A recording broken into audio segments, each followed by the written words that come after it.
অসাধারণ সুন্দর একটি পরিবেশ বন্ধুরা, আপনারা দেখতে পাচ্ছেন। এটি হচ্ছে আমাদের সেই খুলনার ভৈরব নদী, প্রাণচঞ্চল নদী। নদীটি ছোট হলেও এর তাৎপর্যতা কিন্তু অনেক। এই নদী দিয়ে প্রচুর পরিমাণে জাহাজ চলাচল করে, অর্থাৎ খাদ্য সামগ্রী, সার, বালি, কয়লা ইত্যাদি নিয়ে। এই নদীটি কিন্তু চমৎকার একটি পরিবেশ। নদীর দুই পাশে দেখতে পাচ্ছেন আপনারা, দেখেন এই পাশটি সবুজ, এ পাশটিও সবুজ।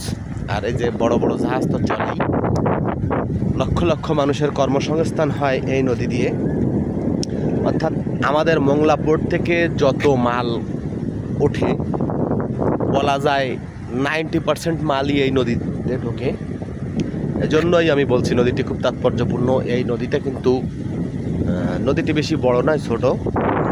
হাজার হাজার জাহাজ এই নদী দিয়ে চলে, বালি করে টলার ছুটে চলে। তো নদীটি আমার কাছে বেশ ভালো লাগে, তাই আমি আপনাদের মাঝে শেয়ার করলাম।